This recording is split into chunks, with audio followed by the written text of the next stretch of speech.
All right, make a wish, Jacob. Welcome to New Parents in Training. And guess what? Our baby just turned 1 year old and we threw a Mickey Mouse theme party. And we want to tell you a few steps on how we did it. And before we start, make sure you click the like button and subscribe. So the first thing is that I recommend to choose the right conferencing tool for you. We use two different conferencing tools because we had two different parties. I recommend to use Google Hangout or Zoom. So for Google Hangout, we used it for our first party, which is a party with our family members, and that was less than 10 people. The reason why is because Google Hangouts is so great, it's so simple, easy to use, and it's free. The only caveat about that is that there's no recording feature and there's no screen sharing. We end up using Zoom for a larger party. So the larger party was about 35 people. The great thing about Zoom, it has a free option that allows about 40 minutes up to 100 participants. So we didn't have 100 participants and we didn't go over more than 20 minutes, so we didn't really care. The great features that I like about Zoom is that it can record the party. It has a host control, so I could allow the participant to go into the party at whatever time I choose to do when I'm ready to present. It has also screen sharing and also has like virtual backgrounds if I wanted to do a more animated virtual background, which we did not use it. For those that do not have Zoom, I'm going to show you how I end up signing up for Zoom and how I created the meeting invite. To sign up with Zoom is relatively easy. Just type in zoom.us, sign up, it's free. Then you can start signing up for free with the work email address or personal email or sign in with Google. Then there should be a confirmation email to my account. Activate account. No. Type in your information. And then you could test a meeting. But instead I'm just going to go to my account. And so here it is. I have now a new account. It's pretty easy. All right, so after choosing the right conferencing tool, what I end up doing is that I send out the invite ahead of time.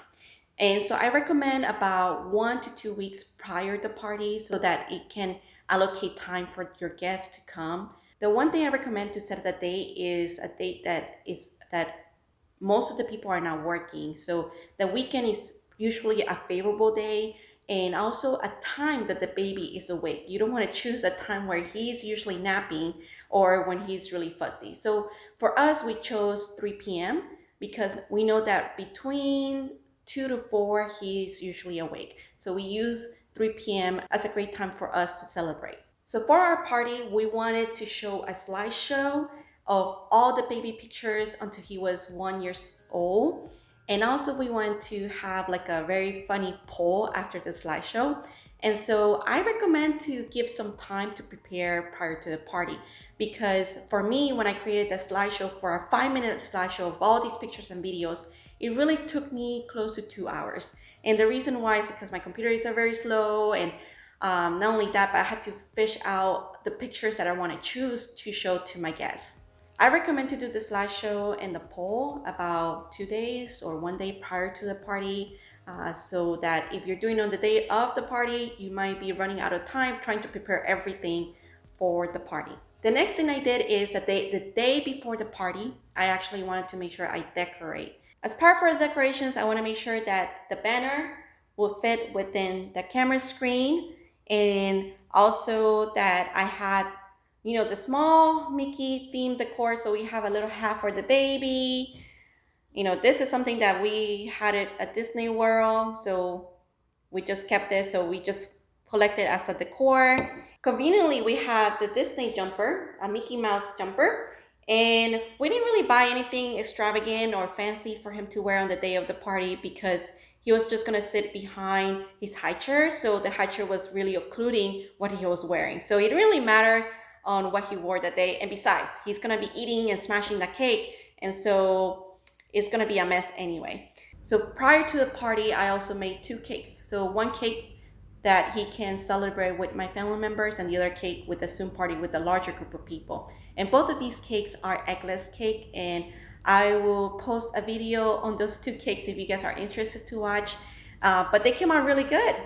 And last but not least, I had to make sure I rehearsed. So making sure that the application is working. So I rehearsed it with my husband to make sure that I know which buttons I'm clicking on the day of the party.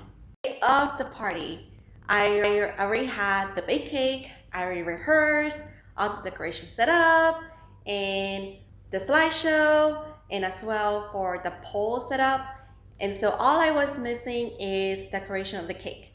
So I decorated the cake on the day of. The reason why is because I was just afraid that the frosting and the decoration wouldn't look as fresh as if I made it on the same day. So a few hours before the party, I made sure I put some frosting as well, some fruits, and the candle, of course. And I recommend to log on about 10 to 15 minutes prior to the party. For Zoom, I logged in around 15 minutes and I waited for all my guests to go into the waiting room.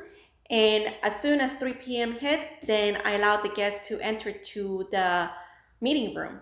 I recommend to have a host. I didn't have a host at that point, but I recommend if you could find a host that has that is very knowledgeable with Zoom, so that they can actually allow the guests to enter to the meeting room and can also help with coordination if something goes wrong.